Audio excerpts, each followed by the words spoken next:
Yesterday's Mandalorian episode, The Jedi, proved one thing definitively, that Ahsoka Tano is alive and well years after a return of the Jedi, or that timeline, and this marked the first time that we saw Ahsoka Tano live in action. Previously, we've only seen her in animated form in the Clone Wars and in the Rebels series. This time though, as a live person portrayed by Rosario Dawson, Ahsoka Tano seemed to be a bit different, and today I wanted to take the time specifically to address the concern from a lot of fans who noticed that the Lekku of Ahsoka is significantly shorter from that of what we saw in Star Wars Rebels, where her Lekku is more prominent and longer as an animated character. Basically, this is the main concern of the fans. If we take a side-by-side comparison of Ahsoka in Rebels and Ahsoka yesterday in The Mandalorian, this is the problem. The Lekku that Rosario Dawson is wearing is a bit shorter than what we expected to see. In Rebels, you can see that it is more mature. So before we go through the explanation, let us first understand what Lekku is and the species that wear it. So Lekku, or in singular, Lek, is what is commonly referred to in Star Wars as the head tails that were long, fleshy appendages that protruded from the head of three species more particularly, especially in canon, and those are Twi'leks, Togrutas, which Ahsoka is, and male Lenso. While the Twi'leks only had two of these appendages called Lekku, the Togrutas had three of them, two coming by the side of the ears and one at the back of their head. In Twi'leks, the Lekku were shaped more so like tentacles that grew from the crown of their skulls, and while the Twi'leks normally had two Lekku, there are certain individuals, such as Ormfree Ta, that had four Lekku. Those organs were very sensitive to touch, and a damaged Lek could cause severe harm to a Twi'lek. In addition to their spoken language, the Twi'leks could also communicate through subtle Lekku gestures. And this gives the species much more advantage in body language and communication than normal humans, who had only their fingers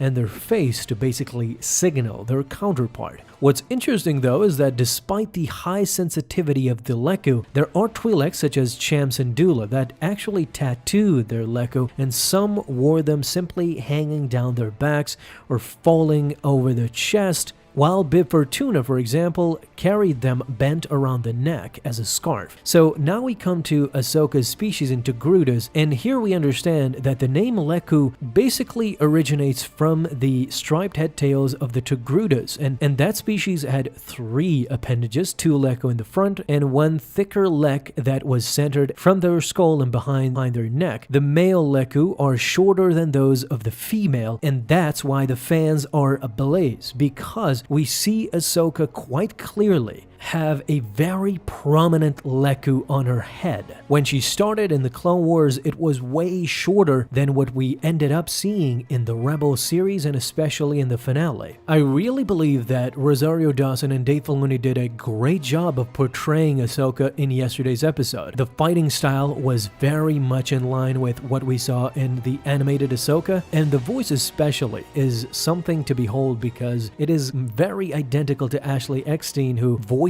Ahsoka Tano in the animated version. But one thing you might have noticed in yesterday's episode, the Lekku were not CGI'd into Rosario Dawson's face and head. This means that that was an actual physical prosthetic that the actor had to wear day in and day out as they were shooting the episode. What we can conclude logically, of course, by that is that Rosario Dawson had very difficulty wearing the prosthetic Lekku as she had to fight with it, walk around, turn, and stuff like that. This is the classic problem of the prosthetics. We go back to Star Trek characters that were filmed before CGI. We go back to the Batman series as well. Many actors complaining about the actual mask and how they couldn't move their face or their neck. If they had to talk to a person, they had to turn physically in order to address it. But I don't think that's the problem with Rosario Dawson and Ahsoka Tano. The real reason reason why the Lekku are shorter in the Mandalorian episode for Ahsoka is simply because of the fighting choreography. I can pretty much confirm that Dave Filoni tried out the original bigger Lekku prosthetic on Rosario Dawson. Once rehearsal began though, that changed the story completely, because then they realized that it was very problematic for the prosthetic to stay in place while Ahsoka needed to fight in those scenes. If you look at the final fighting scene between Ahsoka Tano and Queen Morgan, it is more stoic than her fighting the soldiers. That last fighting scene very much resembled old Obi-Wan Kenobi or Ben Kenobi against Vader. There weren't any flashy moves and twirling and spinning around as a Jedi could, as we see in Revenge of the Sith between Obi-Wan and Anakin. That wasn't the case here, as she fought the Queen against her Beskar staff, and she had a very stoic fighting style. I believe the problem with the bigger Lekku prosthetic for Rosario Dawson came when she fought the soldiers. That was the hardest choreography they pulled off. In those fighting scenes, we saw fast movement, fast pacing, her actually coming in and out of the fog. And there's another scene where she simply slashes an HK droid. That was a high choreography fight as well, high choreography move as well. So in the end, the real reason I believe is the limitations that a bigger Lekku had on the actress herself. And so Dave Filoni, together with Rosario Dawson, elected to go with a smaller version of that. Although, of course, I agreed, it hindered the appearance of the character. You gotta understand that that's why there's two worlds, animated and live action, and the risk that you run by going from animated to live action is exactly this. Things are not going to be as aesthetically pleasing as there are in animated form. You know, outside of the Lekku, her fighting style in the animated series is of course much better, as well as other Jedi that we see in the animated series, like the Clone Wars series is an example of beautiful fighting choreography, as well as the 2003 Clone Wars cartoons. All those aesthetically look pleasing, but when it comes time to live action, they have their own advantages. They seem more real and touch a person in a very realistic way, unlike an animated show, who is therefore more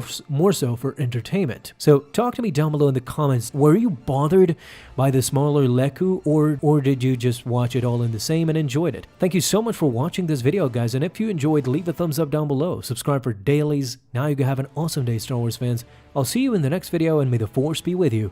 Until then.